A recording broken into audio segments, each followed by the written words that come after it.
Alhamdulillah,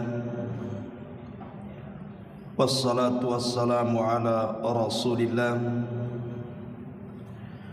wa ala alihi wa sahbihi wa mawalah wa la hawla wa la quwwata illa billahi wa ba'du. Allahumma ij'al hadha ijtima'ana ijtima'an marhuma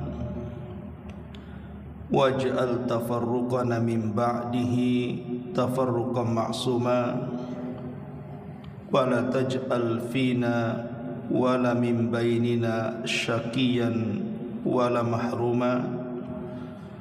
Rabbi israh li sadri wa yassir li amri wahlul 'uqdatam min lisani yafqahu qawli, amma ba'du. Hadirin dan hadirat yang dimuliakan Allah Subhanahu wa taala, alhamdulillah di malam ini kita masih bisa duduk di Masjid Muhajirin. Salawat dan juga salam kita hadiahkan kepada Rasul kita Nabi besar Muhammad sallallahu alaihi wasallam. Baik, kita akan lanjutkan kajian kita, masih membahas tafsir dari surah Al-Baqarah, dan kita masuk pada ayat 51 dan seterusnya. A'udzubillahi minasyaitonirrajim. Bismillahirrahmanirrahim. Wa id wa'adna Musa 40 lailatan thumma attakhadtumul ijla min ba'dihi wa antum zalimun thumma afawna ankum min ba'di dhalik la'allakum tashkurun. Wa idh atayna Musa al-kitaba wal furqana la'allakum tahtadun. Wa idh qala Musa liqaumihi ya qaumi innakum zalamtum anfusakum bittikhadikumul ijla fatubu ila bari'ikum faqtulu anfusakum dzalikum khairul lakum inda bari'ikum fataba 'alaikum innahu huwat tawwabur rahim. Ingatlah ketika kami menjanjikan petunjuk Taurat kepada Musa selama 40 malam. Kemudian kamu, maksudnya Bani Israel, menjadikan patung anak sapi sebagai sesembahan setelah kepergian Musa. Dan kamu setelah itu menjadi orang-orang zalim. Setelah itu kami memaafkan kalian wahai Bani Israel agar kalian bersyukur. Dan ingatlah ketika kami memberikan kitab Taurat dan pembeda kepada Musa agar kamu memperoleh petunjuk. Ingat pula ketika Musa berkata kepada kaumnya, wahai kaumku, sesungguhnya kalian telah menzalimi diri-diri kalian dengan menjadikan patung anak sapi sebagai sesembahan kalian. Oleh karena itu bertobatlah kepada pencipta kalian dan bunuhlah diri-diri kalian. Itu lebih baik bagi kalian dalam pandangan pencipta kalian. Dia akan menerima taubatmu. Sesungguhnya Dia yang Maha Penerima taubat lagi Maha Penyayang. Ma'asyiral muslimin yang dimuliakan Allah Subhanahu wa taala, potongan 4 ayat ini dalam Al-Baqarah 51 sampai 54 masih menceritakan tentang nikmat yang Allah anugerahkan kepada Bani Israel, di mana mereka diselamatkan dari kesyirikan Allah Subhanahu wa ta'ala karena seorang munafik yang telah menyesatkan Bani Israel yang kisahnya dalam Quran disebut As-Samiri. Jadi malam ini kita akan mengkisahkan satu kisah munafik di zaman Bani Israel, namanya Samiri, pembuat patung anak sapi dari emas. Bagaimana kisah? Ma'asyiral muslimin wal muslimat rahimakumullah. Saat Nabi Musa alaihi salatu wassalam dipanggil oleh Allah Subhanahu wa taala untuk menerima mandat Taurat, maka Musa alaihi salatu wassalam meminta izin kepada Bani Israel untuk meninggalkan mereka selama 30 malam. Walaupun kenyataannya Allah menambah menjadi 40 malam. Nabi Musa alaihi salatu wassalam mempercayakan kepada Nabi Harun agar memegang kendali kepemimpinan Bani Israel, karena dia akan pergi selama 30 malam. Kemudian Allah menambah 10 malam jadi 40 malam. Berangkatlah Nabi Musa alaihi salatu wassalam menuju Bukit Tur atau Bukit Saina. Sesampainya di Bukit Saina, maka Nabi Musa alaihi salatu wassalam ingin memandang Allah Subhanahu wa ta'ala. Dia mengatakan, Rabb, anzur ilaika, wahai Rabb, bisa enggak aku melihat wajahmu? Tapi Allah Subhanahu wa ta'ala mengatakan, ya Musa lan tarani, wahai Musa, engkau tidak bisa melihatku. Tapi kalau engkau terus memaksa agar engkau melihatku, sekarang saya akan tunjukkan dulu kekuasaanku.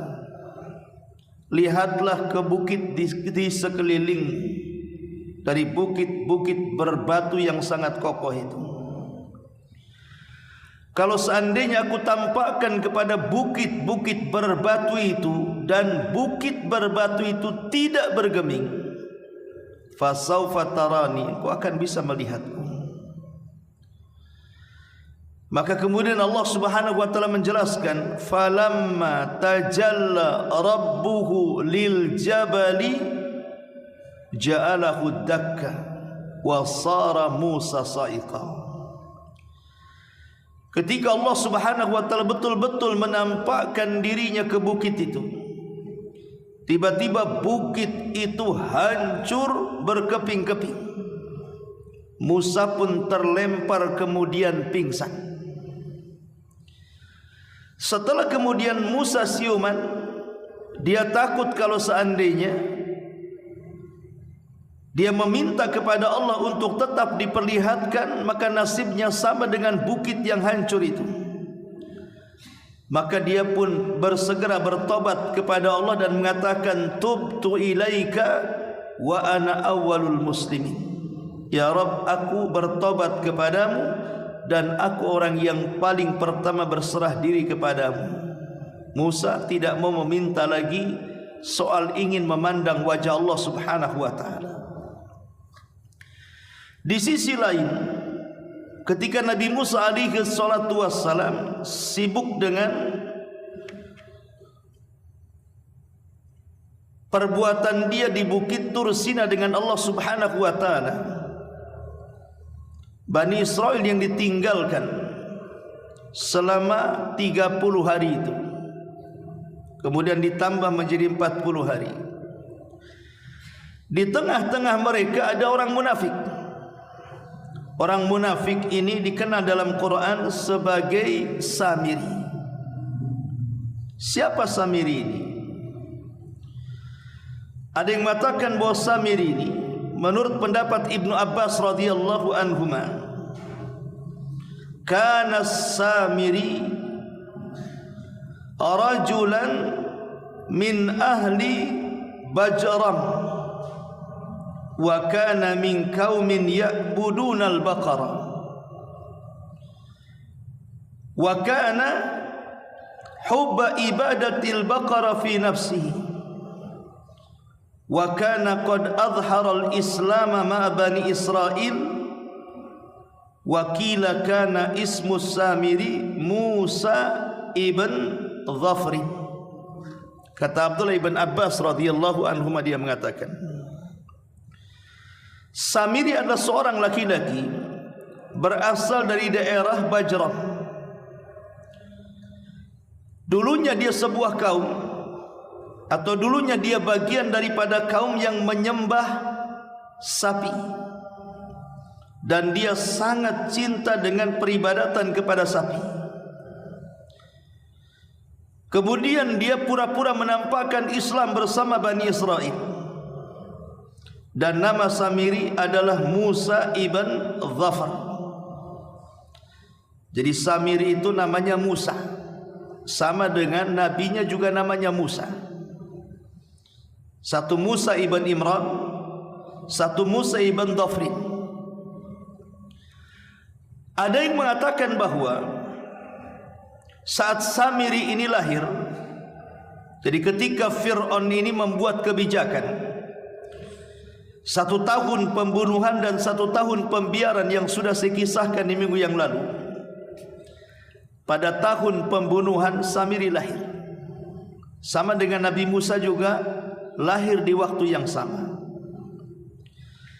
Cuman bedanya Nabi Musa alaihi salatu wassalam diselamatkan ibundanya, kemudian diletakkan di tabut kotak, yang kemudian kotak ini lepas dari talinya sampai ke istana Fir'aun. Kemudian Musa pun diambil anak angkat oleh istri Fir'aun, Asiyah bintu Muzahim, dan hidup di istana Fir'aun sampai dewasa. Sementara Musa ibn Dhafar atau dikenal dengan Samiri, oleh ibunya kemudian disembunyikan di sebuah gua. Kemudian ibunya pergi, maka kemudian malaikat Jibril datang, kemudian merawat Samiri ini di dalam gua itu. Jadi Jibril lah yang kemudian memberi makan, minum, sampai kemudian Samiri ini dewasa. Jadi yang satu dirawat Fir'aun, yang satu dirawat Jibril alaihi salam. Secara logika, yang dirawat Jibril itu harusnya jadi orang baik, yang dirawat Fir'aun itu harusnya jadi orang jahat. Tapi justru kebalikannya. Musa yang dirawat Fir'aun jadi nabi, tapi Musa satunya yang dirawat Jibril jadi orang munafik. Itulah Samiri. Ma'asyiral muslimin wal muslimat rahimani wa rahimakumullah. Adapun disebut Samiri karena dia berasal dari kabilah Samirah, makanya disebut Samiri, karena dari kabilah namanya Samirah di Mesir sana. Lah saat Nabi Musa alaihi salatu wassalam pergi hendak berjumpa dengan Allah karena akan mendapatkan mandat Taurat, ketika Bani Israel ini menyeberang dari Mesir menuju Palestina, kan mereka menipu orang-orang Kibtiyah. Kibtiyah itu maksudnya orang-orang kabilah Fir'aun. Kabilah Fir'aun itu namanya Kibtiyah.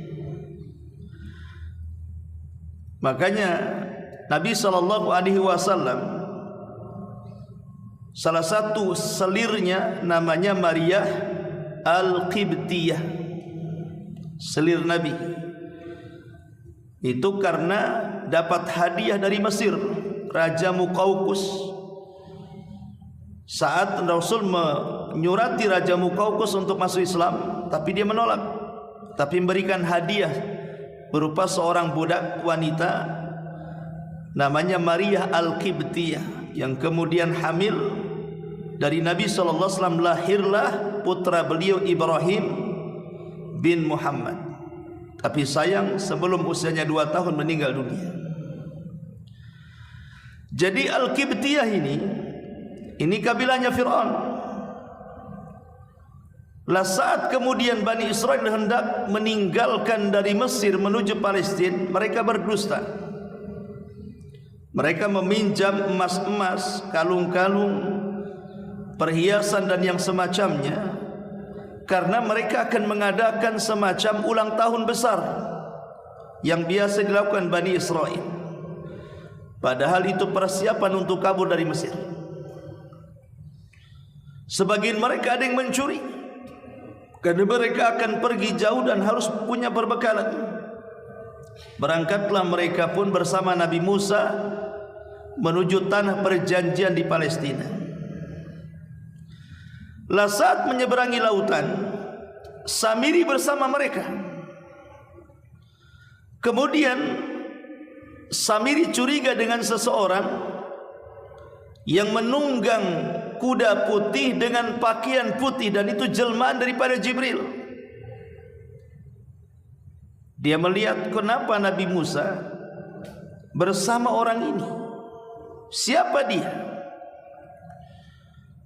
Jangan-jangan dia adalah Jibril, karena bagaimanapun kan dia dirawat Jibril masalahnya. Jadi ada kedekatan.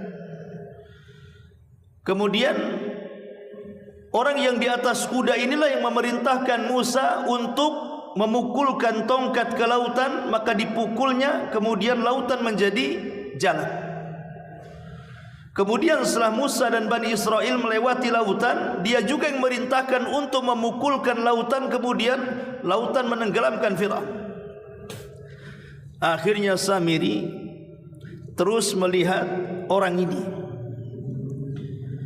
Kemudian dia berencana mengambil tanah bekas pijakan kuda Jibril. Jadi setiap kuda Jibril kemudian bersama Nabi Musa melanjutkan perjalanan menuju ke tanah perjanjian, maka bekas tanah pijakan kuda Jibril itu diambil sama Samiri, kemudian disimpan. Dan itu isyaratnya disebutkan dalam surah Thaha. Lah setelah itu kemudian Nabi Musa alaihi salatu wassalam berangkat menuju tanah perjanjian. Ketika kemudian sampai di tanah perjanjian, tapi belum masuk Baitul Maqdis, karena Nabi Musa tidak berhasil masuk Baitul Maqdis. Dia keburu meninggal di tanah linglung. Lah saat Nabi Musa alaihi salatu wassalam pergi hendak mendapatkan mandat Taurat, Samiri berulah dan mengatakan kepada Bani Israel, bukankah kalian dulu waktu di Mesir mengambil perhiasan orang-orang Kipti, meminjam tanpa mengembalikan? Bukankah ini benda haram? Tidak boleh kalian manfaatkan. Kalau kalian tidak percaya, tanya Nabi Harun. Akhirnya mereka ketakutan. Kemudian mereka mengatakan, lalu bagaimana? Apa yang harus kami lakukan dengan emas dan perhiasan kami? Kata Samiri, kalau begitu kumpulkan perhiasan kalian, kita akan membuang sama-sama. Akhirnya kemudian Samiri mengumpulkan perhiasan orang-orang Bani Israel. Rupanya dia sudah mencetak sebuah cetakan berupa cetakan patung anak sapi, dan sudah ada pembakaran di bawahnya. Jadi emas-emas itu akhirnya dilempar ke cetakan itu. Setelah kemudian penuh cetakan itu, tiba-tiba kemudian dibuka, rupanya menjadi patung anak sapi dari emas. Setelah jadi patung anak sapi dari emas, maka Samiri mengeluarkan tanah bekas pijakan kudanya Jibril, kemudian dimasukkan ke dalam mulutnya. Entah kenapa terjadi keajaiban kepada patung anak sapi ini. Allah Subhanahu wa taala berfirman, lahu khuwar. Dalam Quran Allah menjelaskan keanehan patung sapi ini. Tiba-tiba dia bisa menjerit seperti jeritan sapi. Tiba-tiba dia bisa menjerit seperti jeritan sapi. Maka orang-orang pun heran, kok patung anak sapi bisa bersuara. Walaupun ada sebagian athar mengatakan setelah dimasukkan tanah bekas pijakan kaki Jibril itu, tiba-tiba betul-betul dia menjadi anak sapi. Maksudnya bentuknya memang ada darahnya, ada dagingnya dan semacamnya, persis seperti sapi. Tetapi pendapat ini dibantah oleh ulama yang lain dan mengatakan tidak, dia tetap patung anak sapi dari emas. Cuman Allah buat keajaiban untuk memfitnah manusia. Dia hidup tetapi hanya bersuara saja. Ada juga yang mengatakan sebenarnya suara itu bukan karena keajaiban tanah yang dipijak kuda Jibril, tetapi memang itu kalau datang angin bersuara, karena memang patung anak sapi itu berongga, wajar kalau ada suara. Ada juga yang mengatakan seperti itu. Wallahu alam, intinya bersuara. Zahir Quran mengatakan seperti itu. Setelah kemudian Samiri memprovokasi Bani Israel bahwa ini patung anak sapi bukan patung anak sapi biasa. Ini patung anak sapi ada keajaiban. Jangan-jangan dia Tuhan. Lah Bani Israel kita tahu bahwa sebelum kenal Nabi Musa di Mesir, mereka menyembah sapi masalahnya. Kemudian dapat hidayah masuk Islam di zaman Nabi Musa.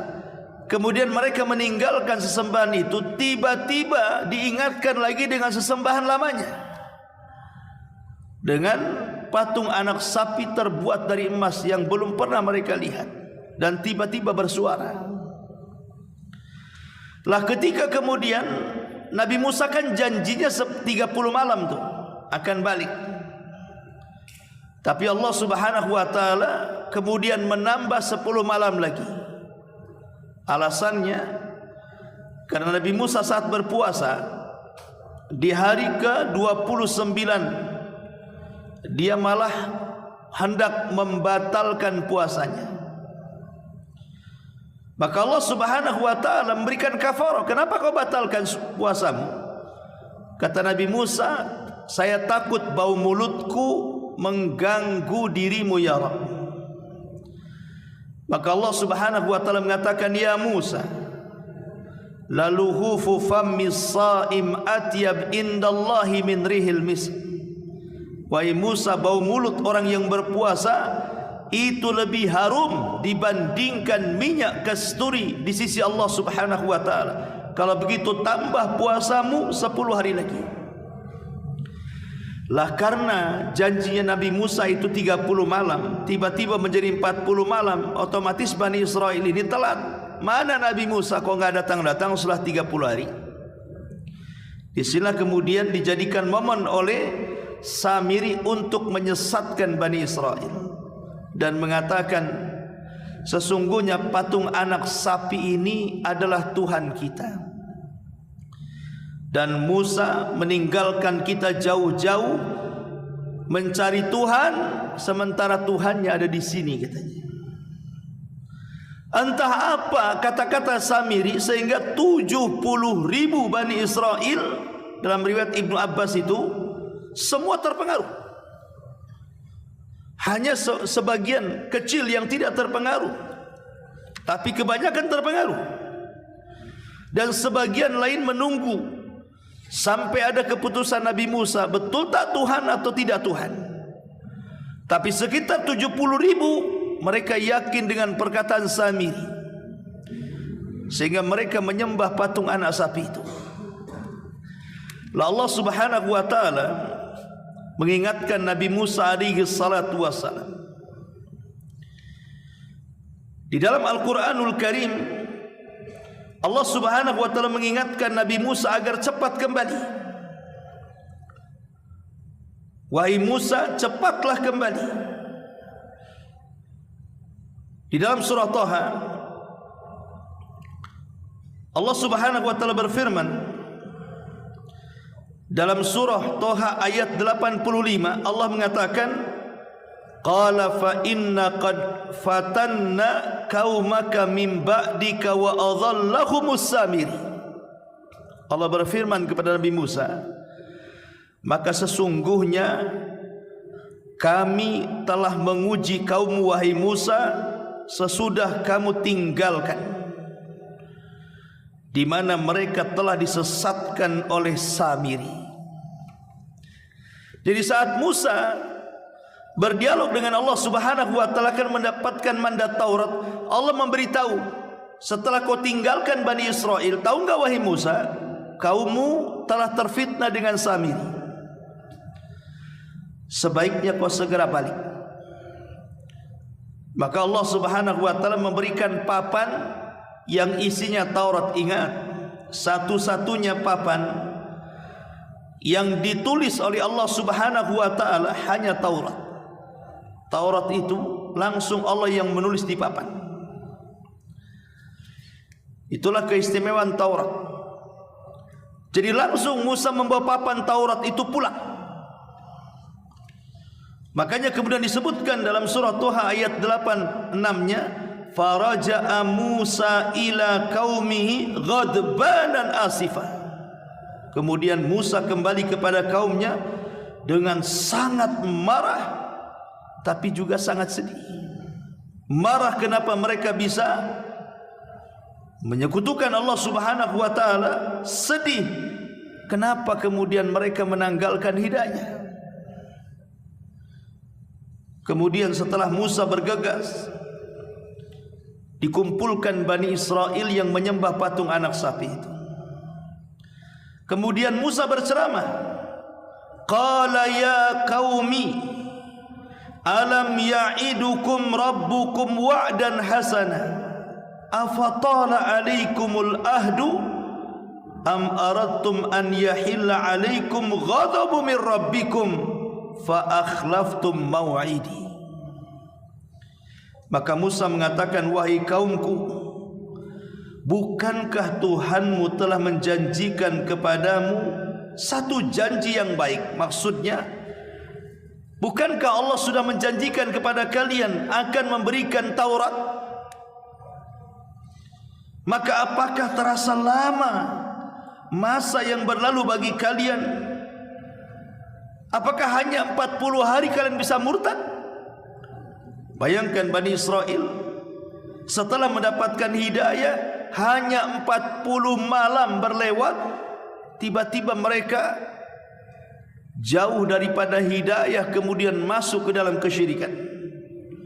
Ataukah kata Musa, kalian menghendaki agar kemurkaan Rabbmu menimpa kalian dan kamu melanggar perjanjianmu dengan aku, kata Musa. Berani sekali kalian. Maka mulailah kaumnya berkilah dan mengatakan, qalu ma akhlafna maw'idaka bimalkina walakinna hummilna awzaran min zinatil qaumi fa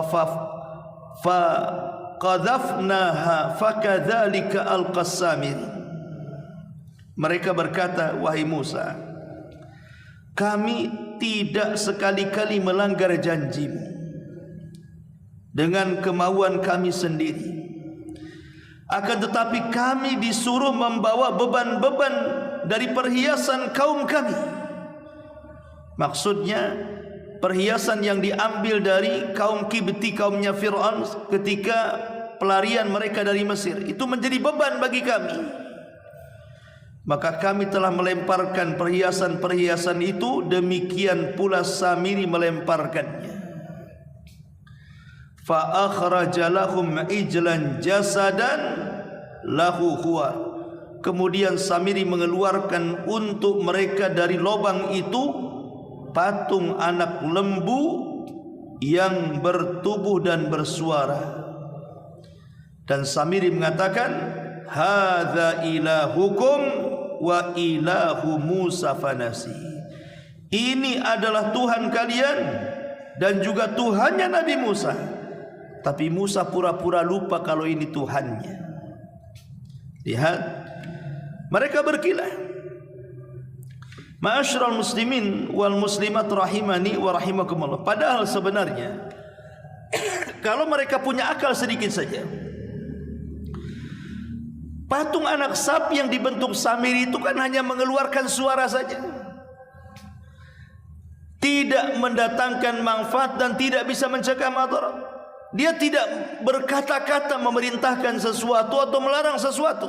Lain dengan Allah, Dia turunkan kitab langitnya kepada kita, isinya melarang sesuatu dan memerintahkan sesuatu. Ini hanya keluar suara sapi saja. Apa yang diperintahkan tidak jelas, apa yang dilarang tidak jelas. Lalu apa gunanya kalau memang itu Tuhan, tidak ada perintah dan tidak ada larangan? Makanya Allah Subhanahu wa taala melanjutkan firman-Nya dalam surah Thaha 89-nya, afala yarawna alla yarji'u ilaihim qawlan wa la yamliku lahum dharra wa la naf'a. Maka apakah mereka tidak memperhatikan bahwa patung anak lembu itu tidak dapat memberikan jawaban kepada mereka dan tidak dapat memberikan kemudaratan kepada mereka, tidak pula kemanfaatan. Kalau memang dia Tuhan, harusnya dia memerintahkan sesuatu, harusnya dia melarang sesuatu. Ini tidak ada perintah, tidak ada larangan. Mana akalnya? Maka Nabi Musa alaihi salatu wasalam marah. Akhirnya Nabi Musa pertama yang dipanggil siapa? Nabi Harun. Karena kan Nabi Musa mempercayakan ke Harun untuk memegang Bani Israel. Kenapa baru ditinggalkan 40 hari? Kok bisa murtad sebagian besar? Apa saja yang dilakukan Nabi Harun kalau begitu? Maka dipanggil Harun oleh Musa. Kemudian Musa menjamba rambut Harun dan janggutnya. Jadi begini, di tangan kanannya dijambak rambutnya, kirinya janggutnya. Rambut dan janggut begini. Saking kerasnya Nabi Musa kepada Nabi Harun. Kemudian Nabi Musa mengatakan kepada Nabi Harun, kenapa kau sesatkan kaumku? Kemana saja kamu? Kenapa kau sesatkan kaumku? Ma'asyiral muslimin wal muslimat rahimani wa rahimakumullah. Tapi Harun kemudian membela diri dan mengatakan, wahai anak saudaraku, ya bena ummi, wahai putra ibuku, jangan kau jambak rambutku dan jangan kau jambak jangkutku. Ya bena ummi la takhud bilihyati wala birasi. Dalam surah Thaha 94 Allah mengatakan, wahai putra ibuku, janganlah kamu pegang janggutku dan jangan pula kau pegang kepalaku, lepaskan. Kemudian Harun memberikan alasan, inni khasyitu an taqula farraqta baina bani Israil wa lam tarkubu qawli. Sesungguhnya aku khawatir bahwa kamu akan berkata kepadaku, kamu yang telah memecah belah Bani Israel dan kamu tidak melihat amanatku. Tidak seperti itu. Harun mengatakan bahwa sesungguhnya engkau ini kuat, aku ini lemah. Engkau bisa mengendalikan Bani Israel karena kau kuat. Bani Israel takut sama kamu, tapi mereka tidak takut sama aku. Apa yang harus aku lakukan? Aku sudah berikan perintah kepada mereka, mereka langgar. Aku larang mereka, mereka malah melanggar laranganku. Lalu apa yang harus aku lakukan? Mereka mulai mengancam diriku. Jadi aku sudah berusaha, kata Nabi Harun, semampuku seperti itu. Tolong maafkan diriku. Karena bagaimanapun ikhwan, Nabi Harun dengan Nabi Musa itu beda. Kalau Harun itu dicintai Bani Israel. Pertama, karena Nabi Harun sejak kecil memang dilahirkan di tengah-tengah Bani Israel. Remaja, dewasa sampai jadi Nabi tidak lepas di tengah-tengah Bani Israel. Tapi Nabi Musa kan tidak. Walaupun dia dari Bani Israel, tapi sejak bayi dari istana Fir'aun sampai kemudian dewasa, kemudian terjadi pembunuhan, dia lari ke Madian, menikah dengan orang Madian, kemudian balik lagi ke Mesir setelah dewasa. Jadi keberadaan Musa di tengah-tengah Bani Israel belum lama. Jadi sebagian Bani Israel kurang sayang dengan Musa, beda dengan Harun. Memang di tengah-tengah Bani Israel dari kecil sampai dia jadi nabi, sampai wafat di tengah Bani Israel. Makanya ketika kisah meninggalnya Nabi Harun, kan yang tahu hanya Nabi Musa.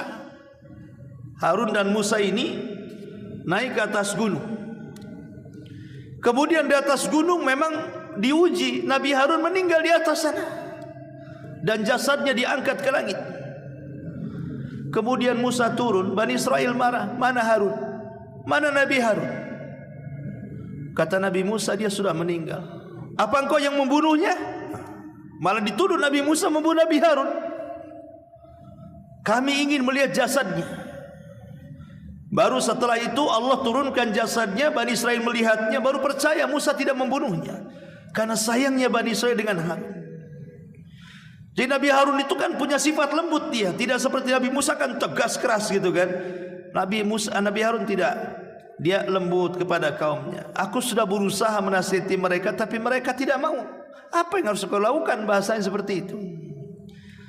Akhirnya kemudian Musa melepaskan Harun, mulai mencari biang keroknya siapa.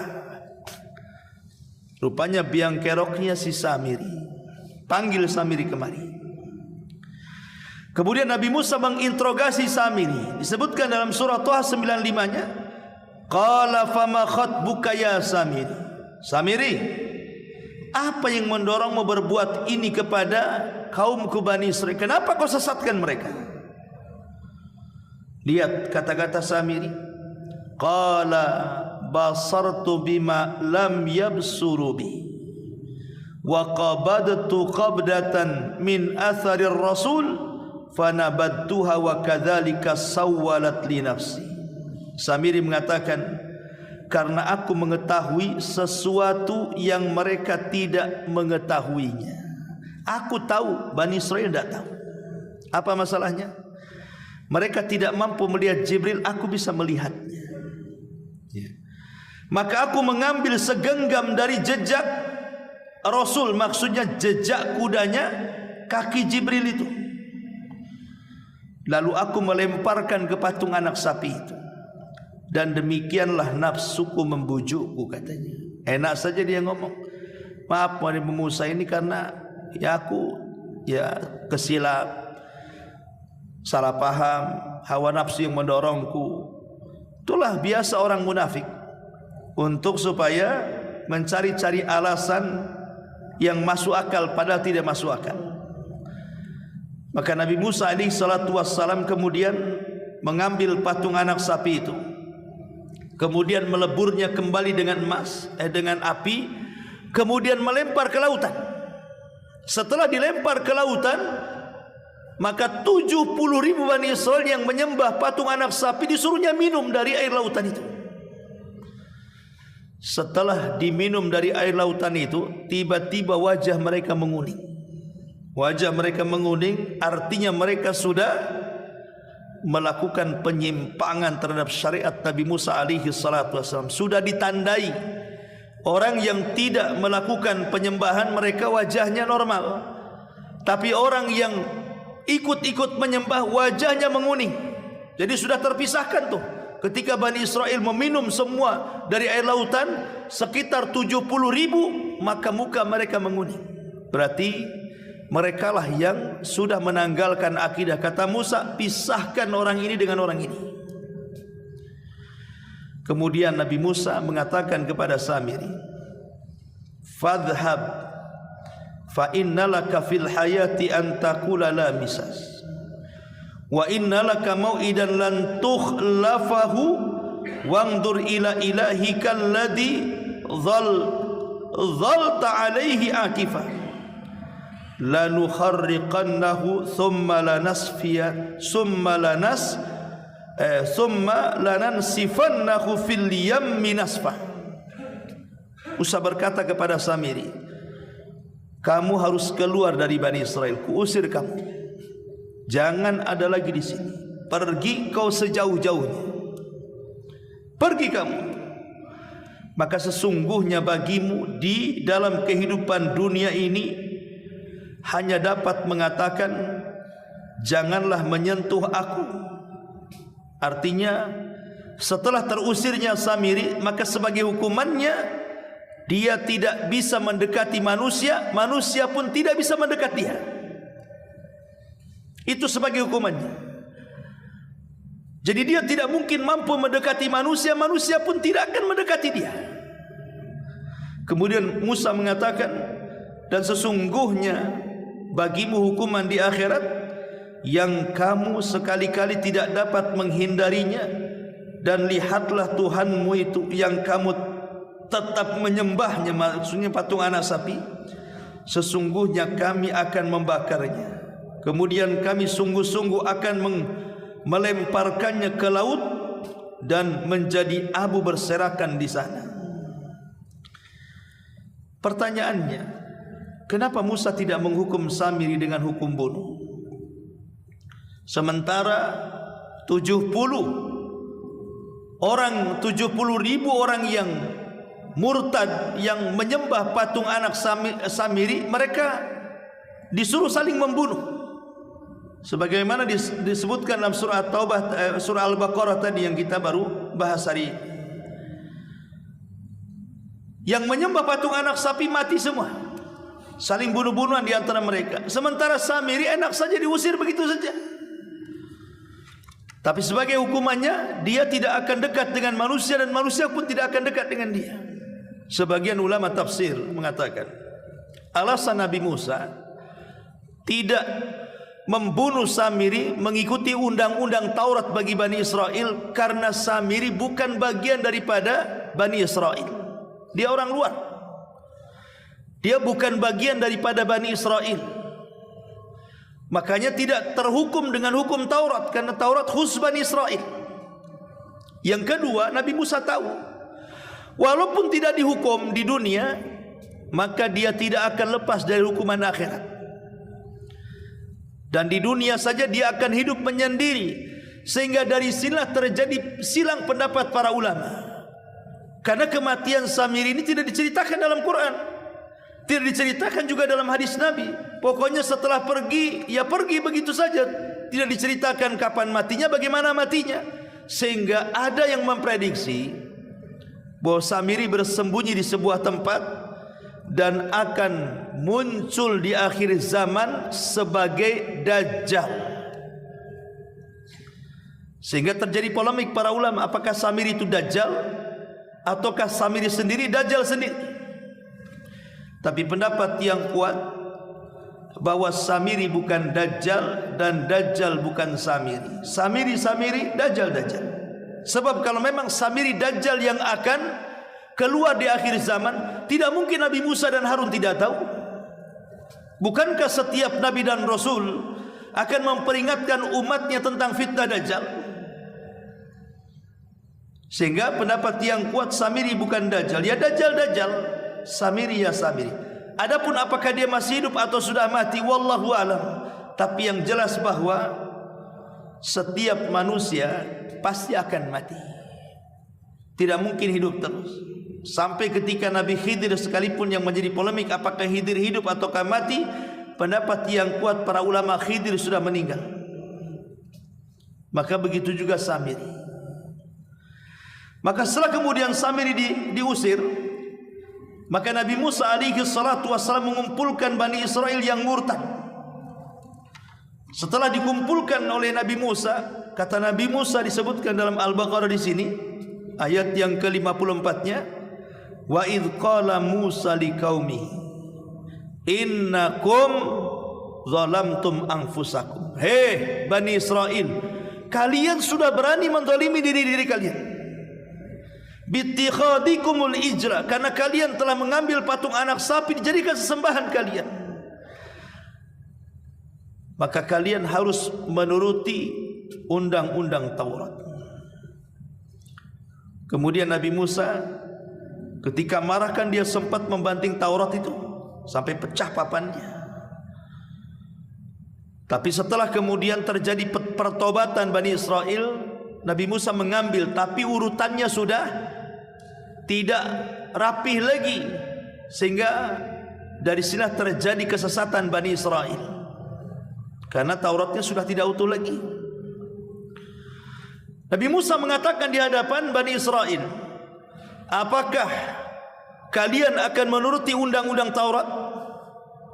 Tiba-tiba mereka mengatakan, ya kami dengar dulu. Kalau cocok dengan kami, kamilah amalkan. Kalau tidak cocok, ya kami pikirkan. Itulah Bani Israel. Tapi kalau umat Islam tidak boleh mengatakan seperti itu. Innama kana qaulul mu'minin idza du'u ila Allahi an yaqulu sami'na wa ata'na. Orang Islam kalau sudah dengar Quran wajib mendengar, wajib taat. Tapi Bani Israel sami'na wa asaina, mendengar tapi kemudian dimaksiati. Maka Musa alaihissalam marah karena mereka tidak tegas. Kalau cocok diamalkan, kalau tak cocok dipikirkan. Ini kan cocok dan tidaknya mengikuti hawa nafsu jadinya. Baik kalau begitu, kata Nabi Musa.